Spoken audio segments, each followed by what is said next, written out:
Welcome to the Record Stop. I'm your host for today, Alex Irwin, and I'm here to talk about the wonderful world of vinyl. On our last segment, I talked about the genres of music that emerged during vinyl's golden age. Rock and roll, disco, and hip-hop found their place on this medium. Now you have your collection of records on standby. Now it's time to go ahead and buy your first turntable setup. There's two paths you can take when buying your equipment. What I'm going to call the beginner route or the amateur route.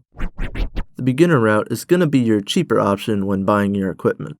This is the route you might want to go to dip your feet into the audiophile world without committing yourself. Your price point here is going to be between $200 to $300 for your entire setup. When talking about audio, this is an incredible price point. I would recommend going to turntablelab.com and checking out their bundles for convenience. This path will see you buying a turntable with a built-in preamp and an active set of speakers that have amplifiers built inside, as we talked about in a previous segment. The number one turntable for a beginner I would recommend would be the Audio-Technica AT LP60X USB. At a $100 price point, this turntable can get the job done and deliver some fantastic sound. Audio-Technica is a leader in the audiophile world for vinyl, and most certainly a trusted brand and quality product. And to boot, it is a USB turntable, so you can hook it up to your computer and digitalize your records. To pair with this, any set of active speakers that accept RCA inputs should do. Turntable Lab pairs this turntable with a set of Edifier R12 speakers. Good quality at a lower price point simply can't be beaten when talking about a beginner setup. While it may be tempting to, stay away from the suitcase turntables such as the Victrolas and the Crosleys. While that $50 price tag is tempting, you get what you pay for, and in that case, it's lackluster sound.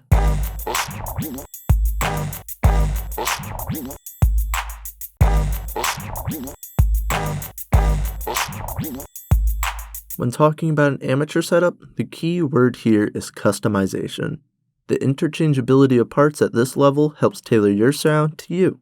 Expect to pay upwards of $500 to $600 plus in this category, but in return, you'll be getting incredible sound. In terms of a turntable, the higher price doesn't necessarily mean the sound will be better. The cartridge is what's making the sound better, not the turntable itself. You're mainly paying for that cartridge, though higher-end turntables can control vibrations better, thus better recreation of sound in the cartridge. Audio-Technica is still an excellent brand, and Fluence is a relative newcomer, but has been producing some amazing turntables. I personally use a Fluence RT82 and I love it. These turntables will run you around the $250 range.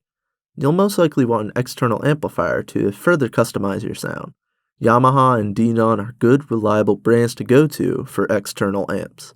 A Denon PMA or a Yamaha A are both excellent choices, though rather expensive, $400 and $550 respectively. If you're looking for something cheaper, Sony might be your go-to.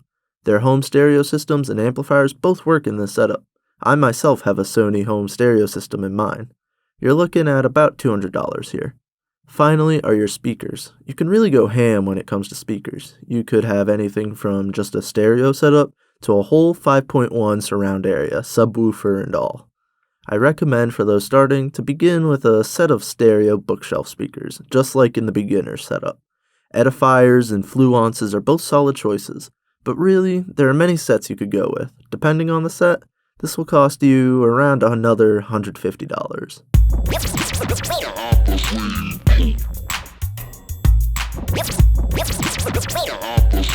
When it comes to changing up your setup, the first place to look at is your cartridge. As I have said many times, it is the heart and soul of your turntable, the most important part in creating good sound. Good brands to look for include Audio-Technica and Ortofon. I personally use an Ortofon OM10 and I love the sound it produces. And those are some recommendations for buying your first setup and some brands to look out for. Remember to do your research beforehand and know your budget. This has been my final segment of the Record Stop. I've imparted all I know about the world of vinyl onto you guys, and I hope you enjoy this hobby as much as I do. Thank you for joining me on this ride. We have reached our final stop. This has been The Record Stop.